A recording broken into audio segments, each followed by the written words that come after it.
Welcome to another story made by Oracle 1. The sun was a pale smear on the horizon as Ranger Thomas Blake trekked deeper into the thick wilderness of Hollow Pines National Forest. The day's patrol had been routine until now, nothing but rustling leaves and distant bird calls to mark his passage. But then, as the last rays of sunlight hammered the ancient pines, Thomas's flashlight flickered across an unexpected sight. A small, weathered cabin nestled between the gnarled trunks. It had been wiped from every official map and GPS coordinate he carried, unregistered in any forest records.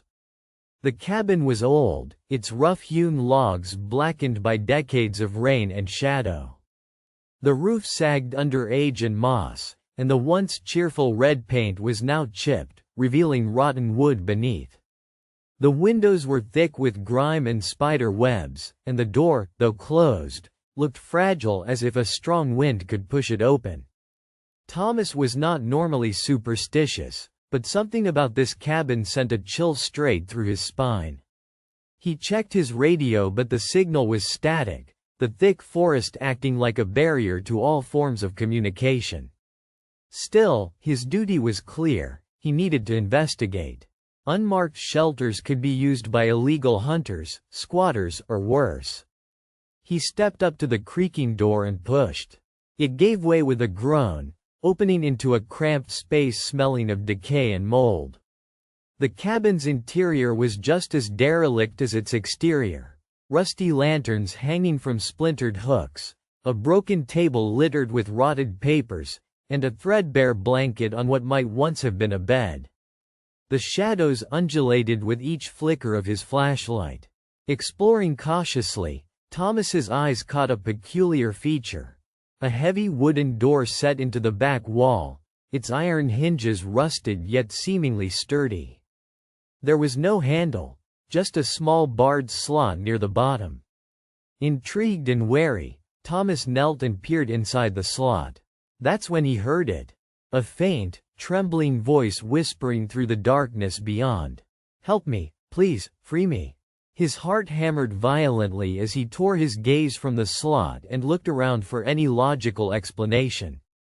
The voice was unmistakably human, filled with desperation and an eerie calmness that made Thomas freeze in place. The forest outside felt miles away. Gathering his courage, he rapped sharply on the door. "Hello? Is anyone in there?" His voice sounded loud and intrusive in the musty silence. The voice whispered once more, "You have to let me out. I'm trapped. They won't let me leave." The desperation in the voice grew palpably. Thomas scanned the cabin for a key or anything that might unlock the door. There was nothing but dust and decay. Then he noticed an old iron ring embedded in the floor nearby, partially covered by dirt. He pulled on it with effort, revealing a hidden trapdoor leading down into pitch-black depths below the cabin. A curdling fear twisted in Thomas's gut, but the voice's imploring words twisted even more tightly. He grabbed a flashlight from his belt, slid his hand into his jacket pocket, and began his descent into the cellar. The air below was dank and heavy as his light cut through the dense blackness. The stone walls dripped with moisture and the floor was slick with something wet and sticky. Thomas's boots made a squelching noise as he moved. At the bottom, a dim glow from a crude lantern revealed the source of the voice. A small, windowless chamber lined with wooden slats. A man crouched inside, his clothes ragged, his eyes wide with fright and rage. "Thank God," the man gasped, his voice hoarse from imprisonment. "They locked me here months ago. No food, no water. I don't even know who I am anymore." Thomas lowered himself to one knee, the horror settling icy and deep. Somehow, this man was real, alive, yet held prisoner in this forgotten tomb beneath the cabin. "Who did this to you?" Thomas asked, glancing quickly up towards the cabin above. "I don't remember their faces, but they come from the forest. Shadows in the night. When the moon rises, they watch and whisper. They've trapped me here to keep their secret safe."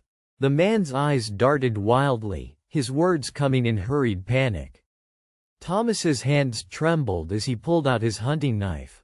The earliest whispers of danger whispered through his mind, but he steeled himself. There were shadows in this forest, something ancient and terrible, still lurking.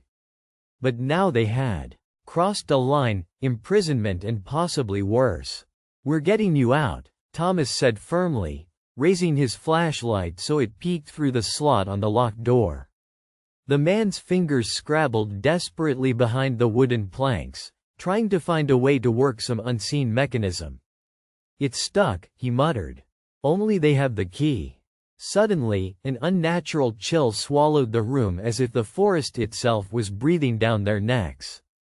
Thomas heard the faintest creak above, the wood settling, or not. There was a faint thudding heartbeat, slow and distant but growing louder.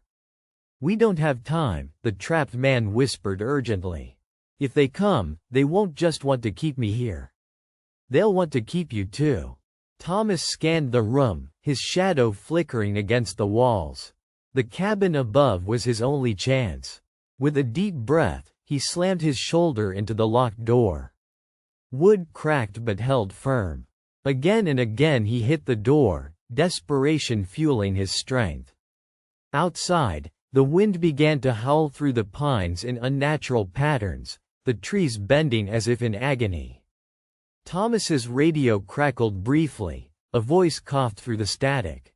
Then silence. The forest was holding its breath.